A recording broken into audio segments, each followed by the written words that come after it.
जोरदार नारा देऊया, भारतीय संविधानाचा आवाज तेवढा निघाला नाही।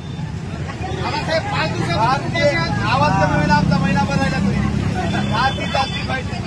भारतीय संविधानाचा डॉक्टर बाबासाहेब आंबेडकरांचा टायगर सेनेचा टायगर सेनेचा हम सब आता 2 मिनिटं पण जाऊ नाही का? आता आपल्या दोन्ही उपोषणाची सांगता होणार आहे। नंबर 1, आपल्या या संयुक्त असलेल्या दोन्ही उपोषणात प्रामुख्याने 4 मागण्या होत्या। नंबर 1, आरोपीची वाढ करणे मंजूर झाली, काय होता? नंबर 2, गुन्हे बघाने पोक्सो दाखल करणे झाला।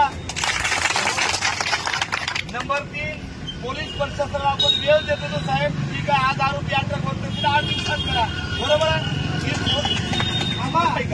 मी पोलीस प्रशासनाचं मनापासून अभिनंदन करतो की खाक्या काय असते त्यांनी दाखविला 4 आरोपीला अटक केली।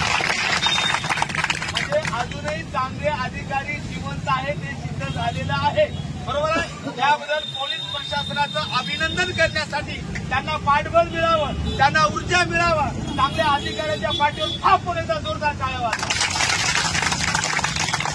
आता फक्त गतिरोधक लागला होता शेवटच्या मागणीला, जी दोघांची होती ती मागणी अशी होती की त्यांनी पुण्यामध्ये सीआरपीसी 41 वापरून नोटीसवर सोडलं होतं।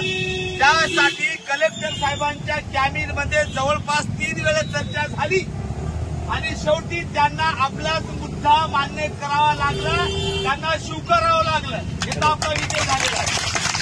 आणि आता शेवटची कलेक्टर साहेबांच्या दालनामध्ये बैठक झाली, त्यांनी कबूल केलं की आपण ठीक आहे, शेवटी पोलीसवाले माणूस आहेत, त्यांना सुद्धा वेळ दिली पाहिजे। आपण रात्री सांगितलं होतं, फक्त टायमिंगचा प्रॉब्लेम होता। ते म्हणत होते वेळ देत नाही, आम्ही म्हणत होतो वेळ द्या, ते म्हणत होते वेळ देत नाही, टायमिंग देत नाही, आम्ही म्हणलो दिनांक द्या, वेळ द्या, केव्हा पकडणार ते। या मुद्द्यावर आपलं फक्त उपोषण राहिलं होतं, करेक्ट? आपण म्हणलो, ते म्हणले 8 दिवस नाही, आपण म्हणलो 15 दिवस घ्या, पण कलेक्टर साहेबांच्या उपस्थितीमध्ये ठरलं 8 दिवसात आरोपीला अटक करणार। आता ते देऊन आता निवेदन घेऊन आलेलं आहे। आपला पोलीस प्रशासनावर 99% आपला विश्वास आहे। आपण बोलतो 1 पॉईंट म्हणजे अफवा, 2 नियम नाही। आणि असं गृहीत धरा 8 दिवसांनी जर अटक नाही झाली तर सर्व या बाबासाहेबांच्या अवलादीने 8 दिवसानंतर परत एकदा आता आपल्याला उपोषण करायचं नाही, डायरेक्ट कलेक्टर ऑफिस मधून 100 लोकांचं आत्मदहन करायचं।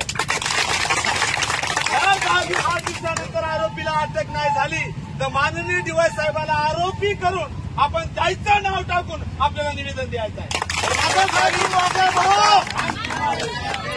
या ठिकाणी कलेक्टर साहेबांचे प्रतिनिधी म्हणून हंबर्डे साहेब आलेले आहेत, आपल्या वजीराबाद पोलीस स्टेशनचे कर्तव्यदक्ष पोलीस अधिकारी साहेब, आता नवीनच भेट झाली, एक चांगलं नेतृत्व, मला नाव आता पाठ झालं नाही तर साहेबांकडे काय साहेब मंडाळे साहेब बरोबर, आदरणीय सहाय्यक पोलीस निरीक्षक मंडाळे साहेब सुद्धा या ठिकाणी उपस्थित आहेत, एएसआय साहेब सुद्धा या ठिकाणी उपस्थित आहेत।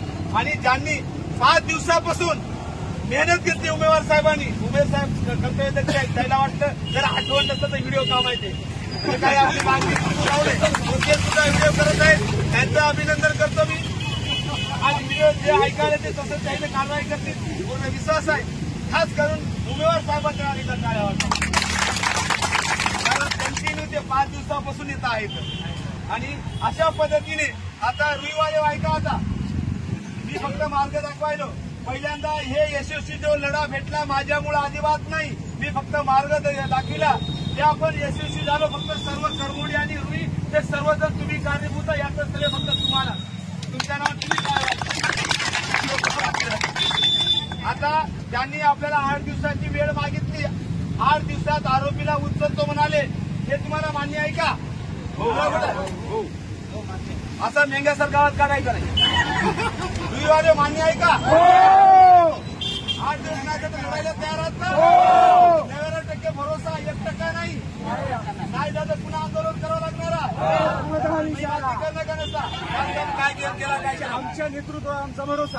धन्यवाद। निवेदन घ्यायचं ना? आता आवडलं का मला डाऊट वाटत? निवेदन घ्यायचं का? घ्यायचं ना?